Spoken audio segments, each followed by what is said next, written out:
IDK Comics weekly video blog. We're going to be talking about the depression cure again. 6 steps to beat depression without drugs. This final step has been very difficult for me because it's the one that I am the least good at. And it's been really difficult trying to figure out how I'm going to explain this to people when I haven't mastered it myself at all, even in the slightest. And it is social relationships. Relationships and connections with other human beings. People might call them friends or family. And building a strong connection there, and it's really important to depression. The book would say that we are social creatures, and always have been. We've always lived in tribes and towns and cities and all sorts of stuff our entire lives. And that being alone is actually an unnatural thing, because we strive to be together or in social relationships.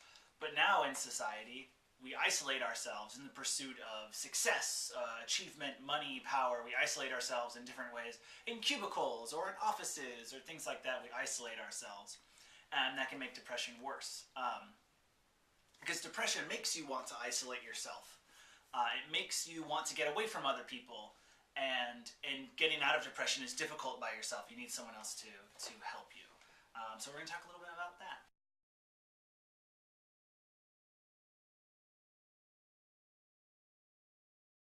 And I think that includes family members. So finding friends might be difficult, but there's a lot of different ways to do that. Like with Facebook now, or different events. Friends who are far away or that you can't get a hold of, there's always calling them on cell phones. There's also video chats, internet friends with like forums or chat rooms.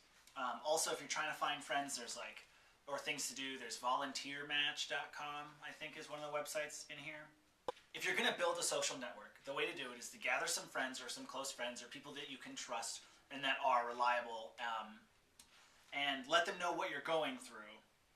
And when you talk with them, let them know that you're trying to get away from negative thinking and rumination. And you can talk to them about anything you want, but just try to stay away from things that lead to conversations that are negative. Negative conversations like, I'm a loser, I'm doing nothing with my life, I'm 24 and I have amounted to nothing, I don't have a path or a career goal or anything. Just these negative thoughts that don't lead to a solution.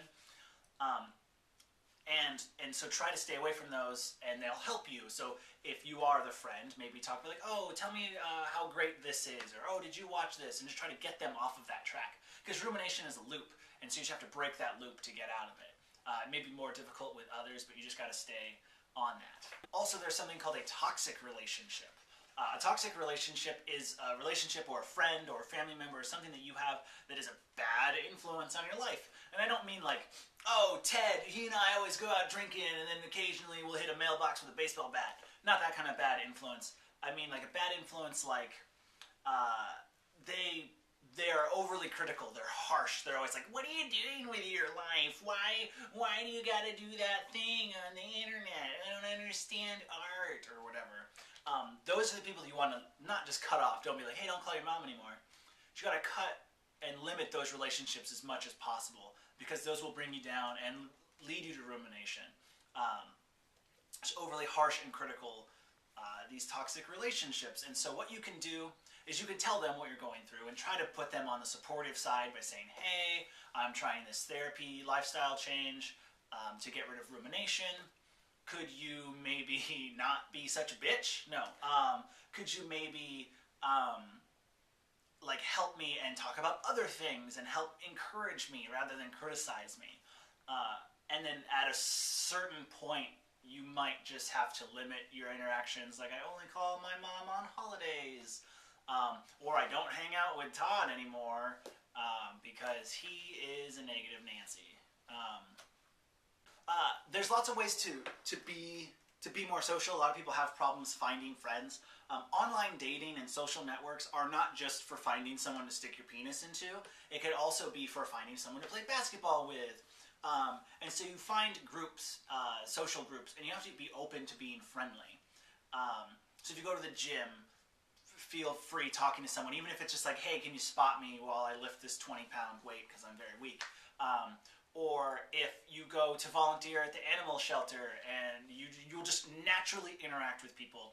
And so if you are around places that you share common interests, like if you do a bowling league, or you volunteer at the animal shelter, or you go to the arcade every Saturday and play Galaga or something, you will just naturally encounter people. But the difference is now that you are seeking friends, and you'll be open to talking to people and looking for friends, and it's very hard. For some of you who are a little more antisocial, like myself, I recommend starting online first, maybe posting on a message board that you have a hobby for. Like, I think there's like an Arizona pinball league or something like that, where people like to talk about pinball and then they go try to beat each other's high scores, which is a one-player game, not the most social thing, unless you want to stand over their shoulder and hope that they lose.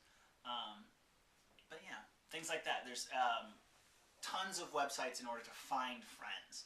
And like I mentioned before, there's a volunteermatch.com, I think, where you can kind of put in what you're interested in and find things to volunteer for. Everybody needs volunteers. Here's just one last thought from the book. In the concluding chapter, just says, social connection helps push the brain in an antidepressant direction, turning down activity in stress circuitry and boosting the activity of feel-good brain chemicals like dopamine and serotonin. That's why it makes sense to swim hard against this tide of our culture of isolation and to place our relationships on the very top of the priority list. Nothing in life matters more. Thank you very much for watching IDK Comics weekly video blog. Again, this is The Depression Cure, 6 Steps to Beating Depression Without Drugs. You can find it on Amazon. Please leave any of your thoughts or the name of your best friend in the comments below, and we'll see you next time.